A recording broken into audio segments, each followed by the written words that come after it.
Serafín Peña, Serafín Peña, Serafín Peña, mi escuela normal. Serafín Peña, Serafín Peña, madre de mi formación magisterial.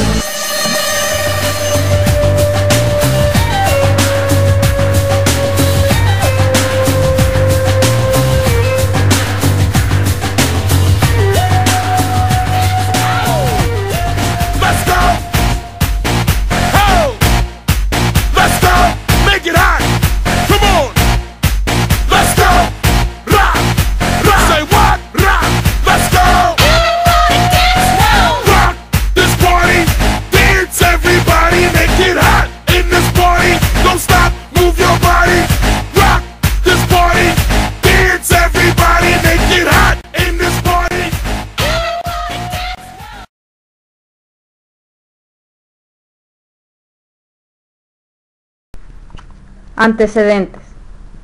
El periodo que nos proponemos analizar es el tiempo post-revolución. Para tener una idea más clara, es necesario tomar en cuenta algunos aspectos de la época que le precede. Los ideales de libertad y exigencias de una vida mejor que el pueblo mexicano venía esperando desde los tiempos de independencia se acumularon y llevaron a que en 1910 llegaran a su clímax y explotaran con una rebelión que solamente dejó más problemas al país. En los principios del siglo XX, la escuela sigue siendo aristocrática e individualizada y favorece solo a las comunidades urbanas. Con el Plan de San Luis Potosí, que elaboró Madero, y el programa del Partido Liberal, se encuentran los dos problemas fundamentales: tierra y educación. Porfirio Díaz da inicio a la Secretaría de Educación Pública y Bellas Artes, que crean las escuelas rudimentarias. Dichas escuelas se encargaban de enseñar a leer, escribir y contar, pero fueron fuertemente rechazadas por diversos críticos, diciendo que estábamos donde empezamos. En la Constitución de 1917, el Congreso, en su afán de liquidar la dictadura de algunos gobernantes, y para crear un municipio libre, suprime la Secretaría de Educación Pública y Bellas Artes. La Federación se ve impedida para cubrir gastos escolares y como prohíbe la enseñanza religiosa, varios colegios privados cierran, dejando sin educación a muchos niños. Creación de la Secretaría de Educación Pública. Inicio del periodo de estudio.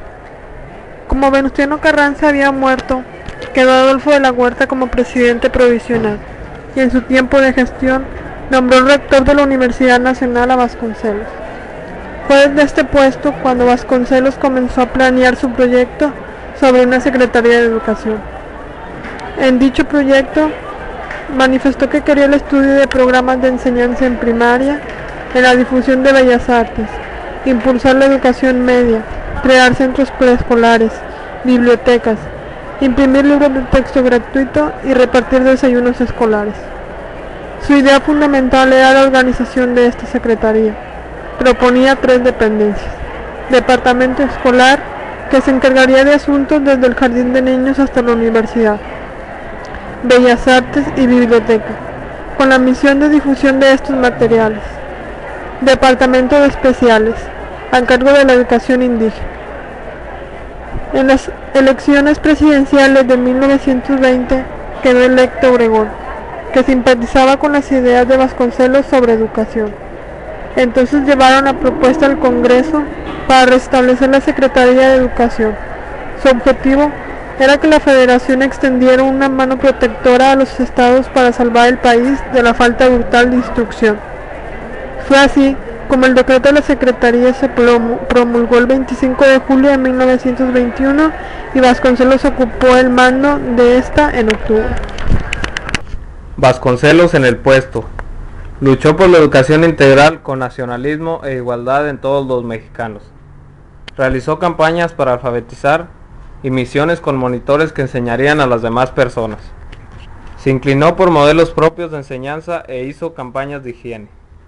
Fundó nuevos planteles de enseñanza técnica. Se enfocó en la edición propia en México y consiguió que los talleres gráficos pasaran a su cargo. Dotó libros a las bibliotecas. Impulsó la Iberoamericana y la Biblioteca Cervantes. Imprimió libros y revistas importantes y los vendió baratos para que en las casas existieran estos materiales. El principal problema que enfrentaron fue que los gobiernos locales y algunos maestros no aceptaban que el poder federal se encargara de su educación, los primeros por intereses políticos y los segundos para no perder sus privilegios de antigüedad en el trabajo. Fue así como se llegó a un acuerdo donde el sistema federal se haría cargo solo de algunas escuelas, mientras que el Estado seguiría con el control de la mayoría. El gobierno del país comenzó por las escuelas rurales, aunque poco a poco formó algunas urbanas. Con el tiempo, algunos maestros se cambiaron al sistema federal. Esta es la razón por la que existe la sección 50, en la cual el Estado proporciona los recursos, y la 21, que depende del país. El periodo de Vasconcelos a la cabeza de la Secretaría terminó porque en las próximas elecciones presidenciales compitieron Huerta contra Calles. Y como Plutarco Elías Calles se mostraba favorito, Huerta renunció a la Secretaría de Hacienda y se puso a apoyar a los estadounidenses para que no reconocieran el gobierno en curso, que era el de Obregón. Como Vasconcelos fue simpatizante de Huerta, Calles se enemistó con él y puso a Lacrom en su contra, por lo que tuvo que renunciar en 1924.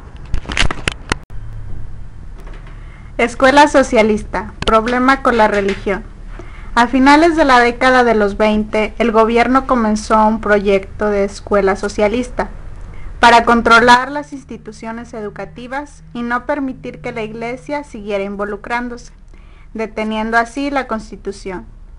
Plutarco Elías Calles, en la presidencia, creó una ley en 1926, donde proponía que todos los sacerdotes debían registrarse. Entonces, los clérigos, como protesta, suprimieron el servicio de sacramentos, lo que provocó que la gente se levantara en una manifestación que se llamó la Rebelión Cristera. Se llegó a un arreglo con la Iglesia en 1929, el mismo año en el que se creó la secundaria. Periodo cardenista.